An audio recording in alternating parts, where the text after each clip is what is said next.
1. Introduction. My name is Daisy. I am 25 years old. I work as an assistant at a big architecture company.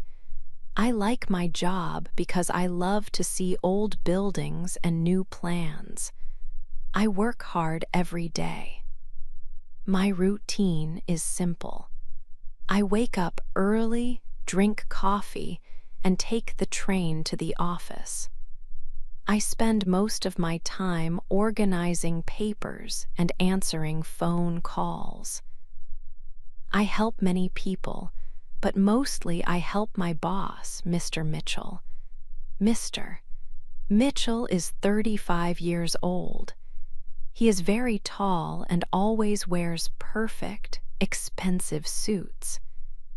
He has a serious face, and he almost never smiles at me or the other employees.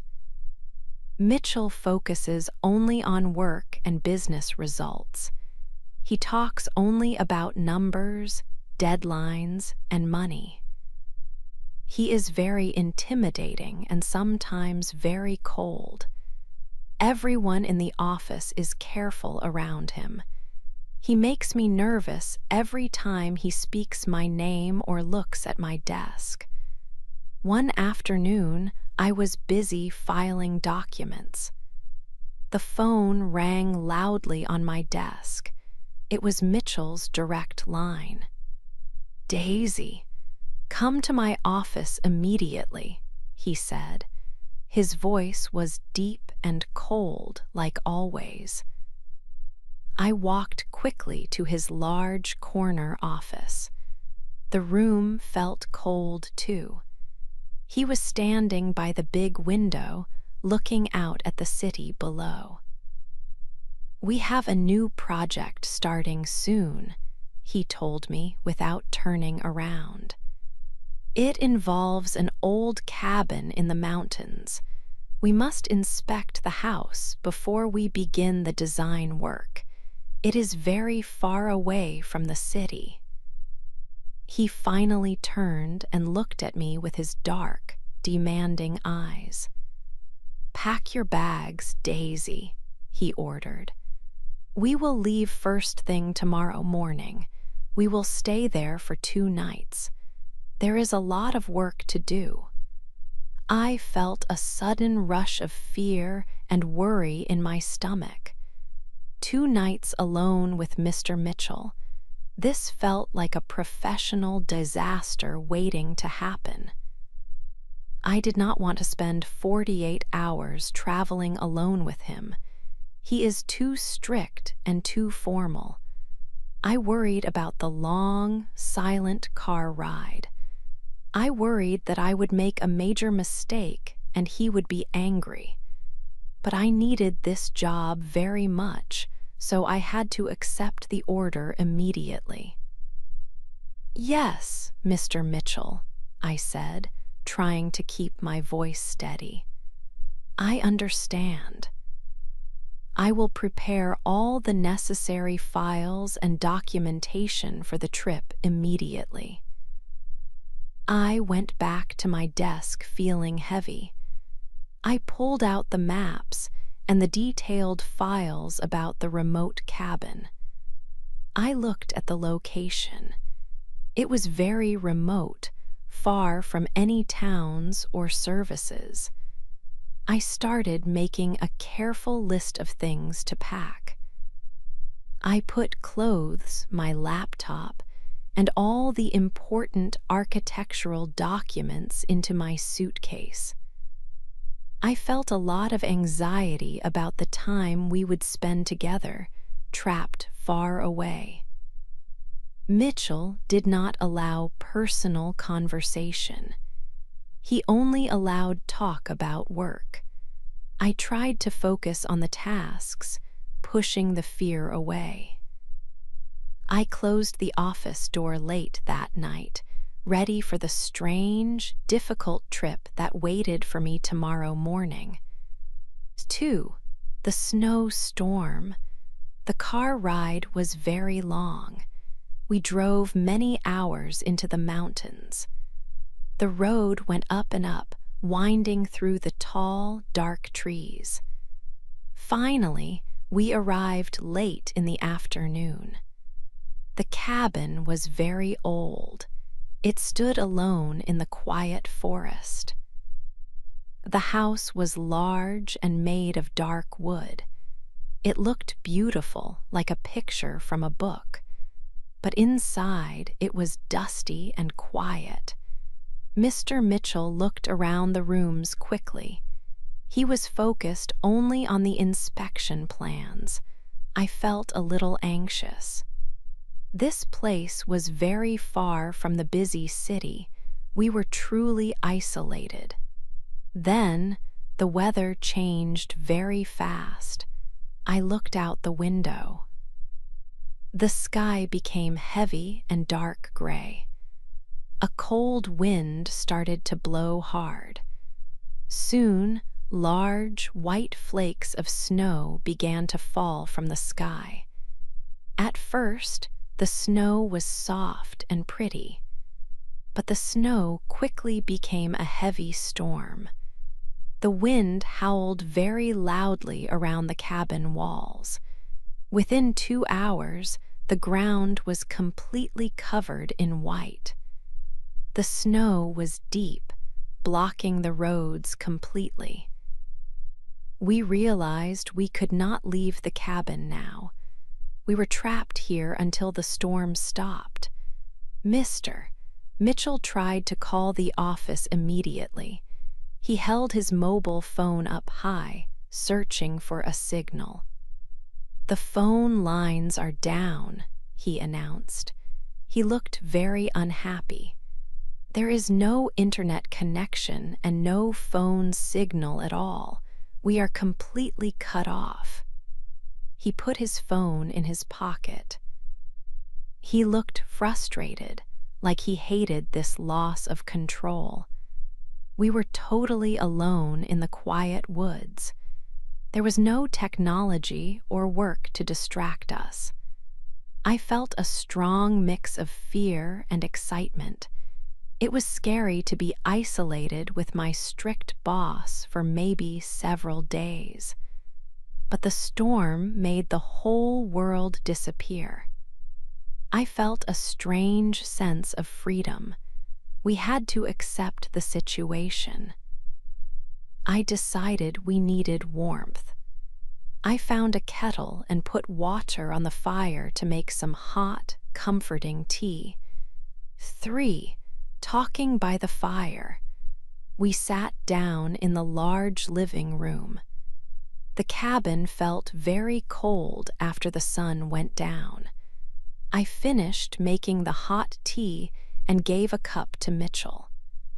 The only light in the room came from the big stone fireplace. The dancing fire made the room feel a little warmer and much safer. We listened to the wind outside the thick walls. Mitchell took off his heavy work jacket. He put it carefully on the back of a large wooden chair. Without the formal jacket, he looked very different. He looked less like my strict boss who always talked about numbers. The firelight was soft on his face. I saw that he looked tired. He looked like a normal man, not Mr. Mitchell from the office. We sat in silence for a few moments. We watched the fire burn slowly. This was the first time we were quiet together without talking about work projects or important deadlines. I felt strange. I looked at him and thought about his life outside of work. I asked a question that was not professional at all. "Why do you work so hard, sir?" I asked quietly. Mitchell looked away from me and into the bright orange flames. His face was serious again. He waited a long time before he spoke. "I do not have anyone waiting for me at home, Daisy," he finally said. His voice was very low. My work is everything to me. It is my only life. He did not look happy when he said this. I looked at him. His dark eyes met mine for a moment. I knew we were breaking an important professional rule. Bosses and assistants should not talk about personal feelings. This moment was dangerous for my job, but I did not care about the office rules right now. I felt very sorry for him. He seemed very lonely sitting there by the fire. I had always thought he was cold and strong, like a machine that only focused on business. Now, I saw a man who needed someone. I wanted to help him. I wanted to tell him that he did not need to be alone in the world. The deep snow outside made our connection feel stronger. The world outside did not exist for us right now.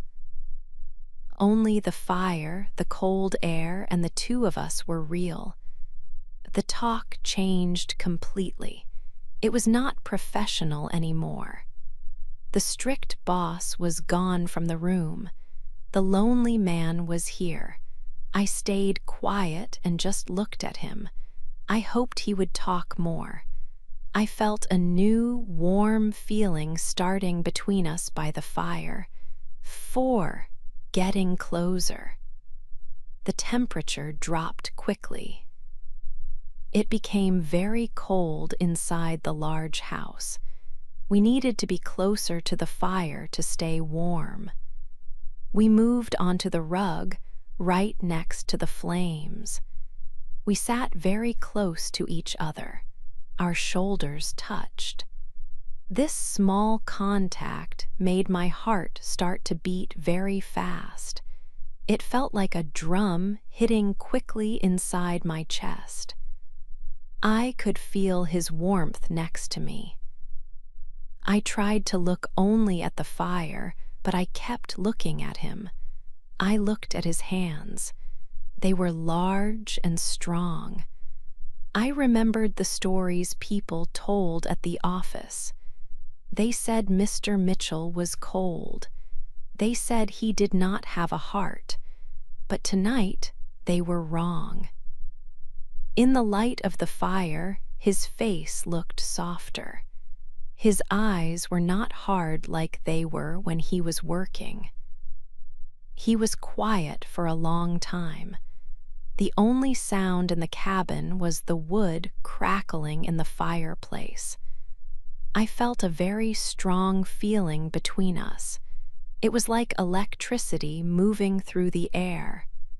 Mitchell slowly turned his body toward me. He spoke very quietly, almost a whisper.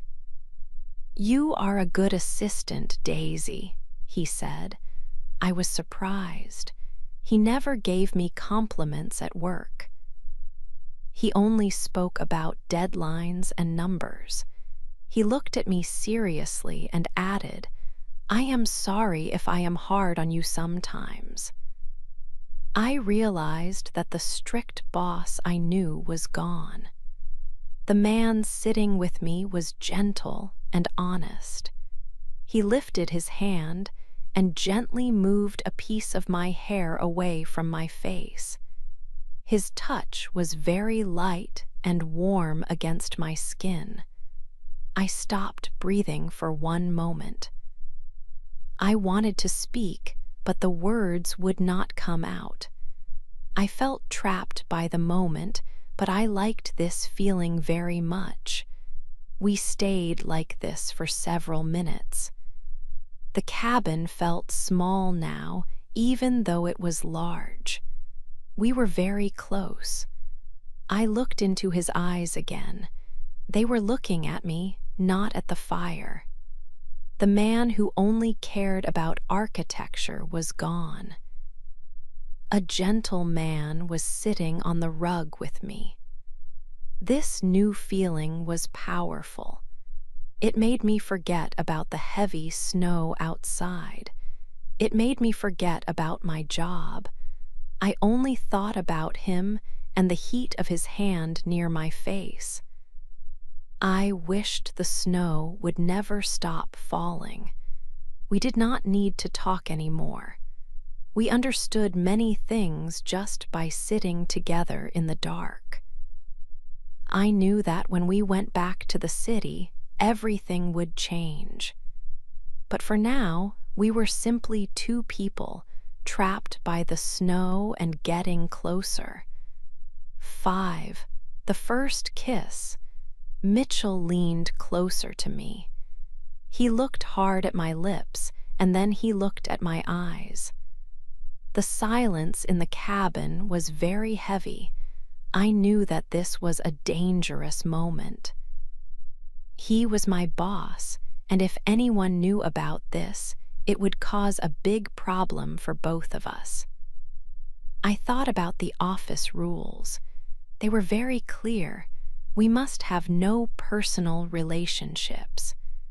But the cold air and the warm fire made those rules seem silly.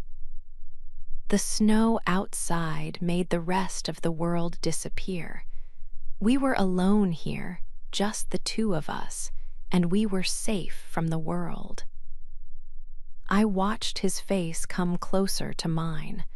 My heart beat very quickly in my chest. I could not speak. I did not want to speak. He placed his big hand gently on my cheek. It felt warm against my cold skin. He whispered my name, Daisy.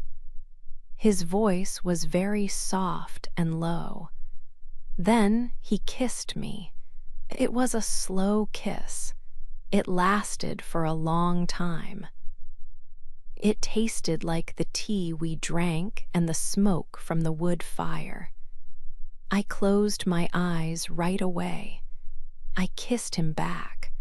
All his strictness and the boss rules went away. There was only feeling and passion now. I put my arms around his neck.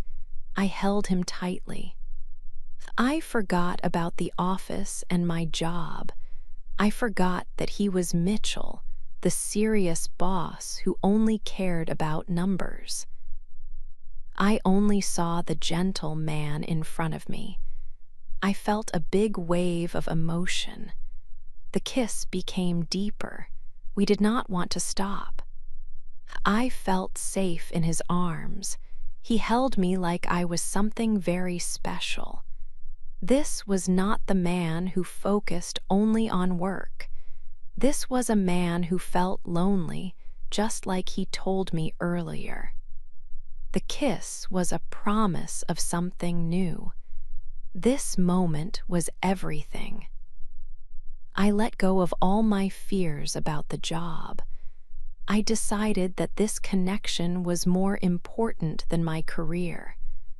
I wanted this feeling. I wanted him.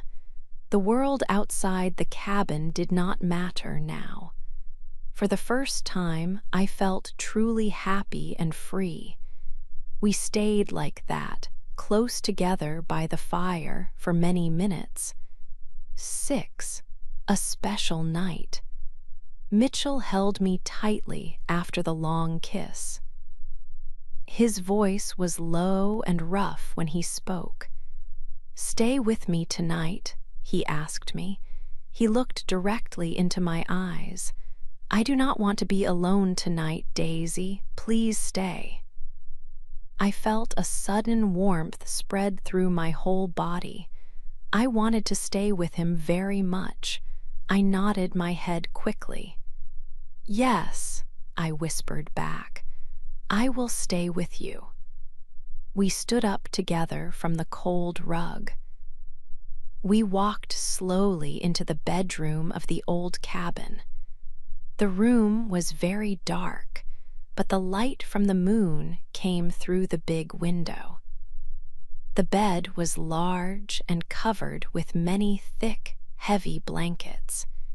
It was cold outside the cabin walls, but the room felt warm now because we were together. We closed the wooden door behind us. This night felt completely separate from our normal lives.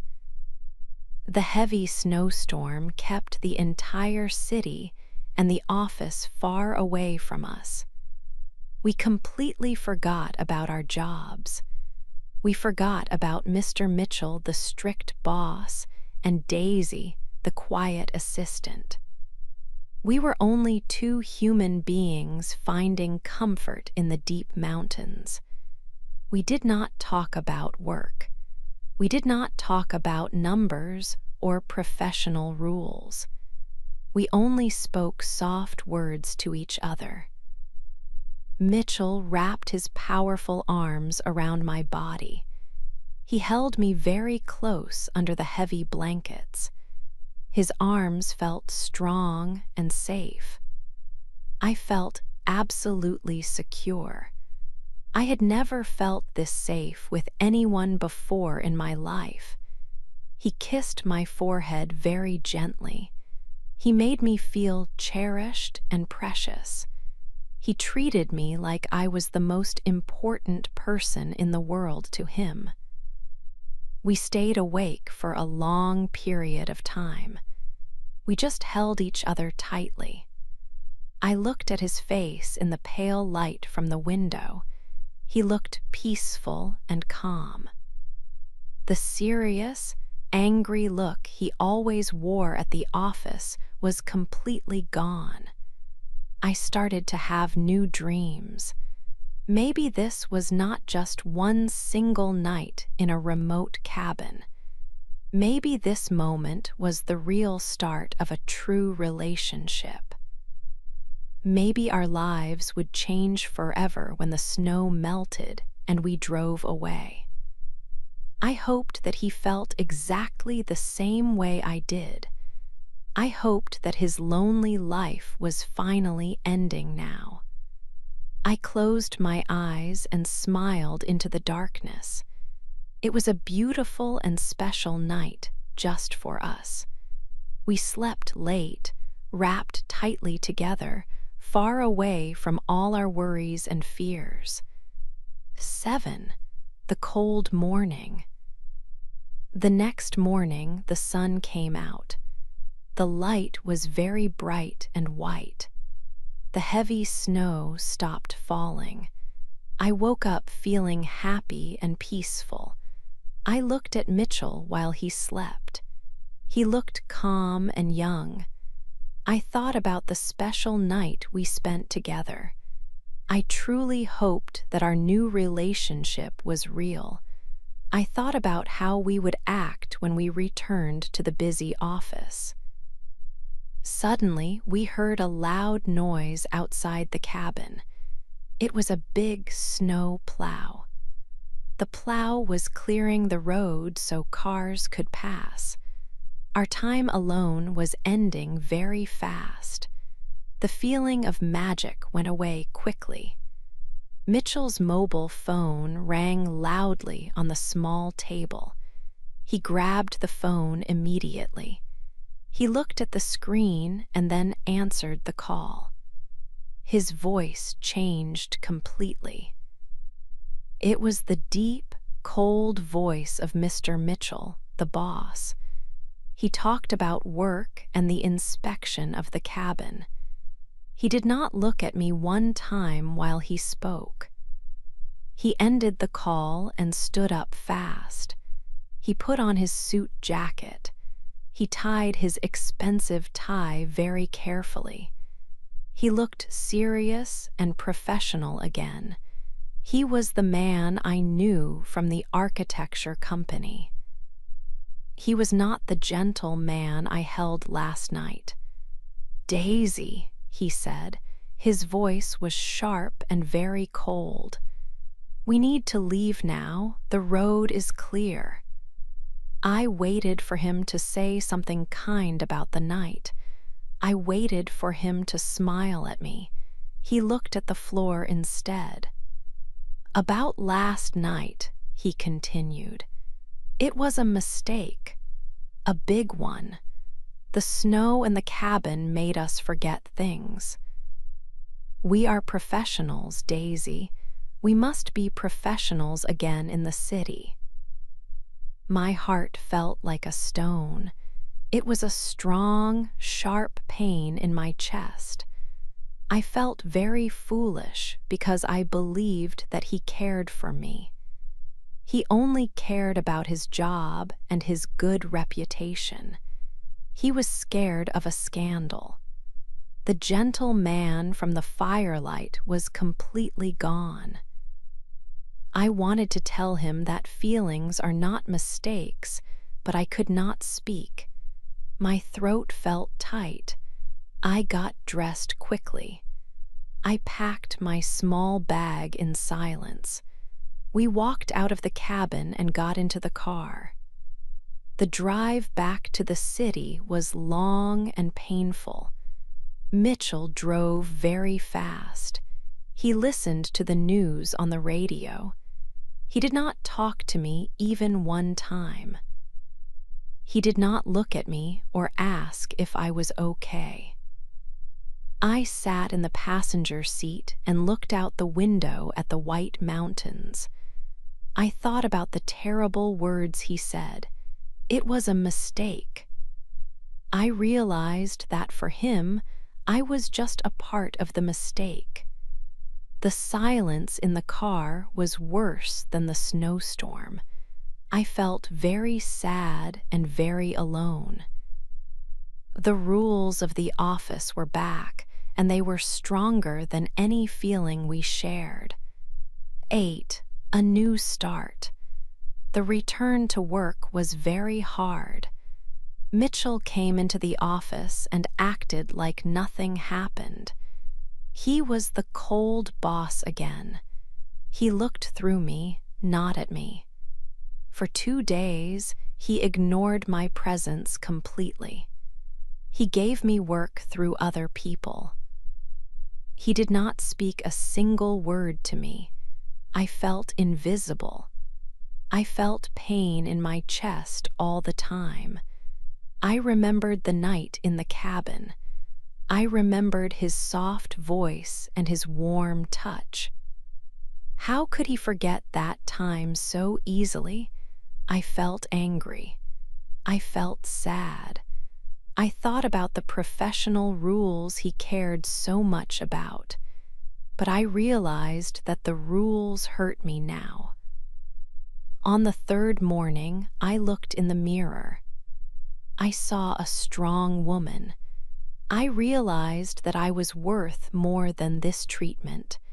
I deserved respect. I deserved affection. I deserved a man who was not afraid to show his feelings.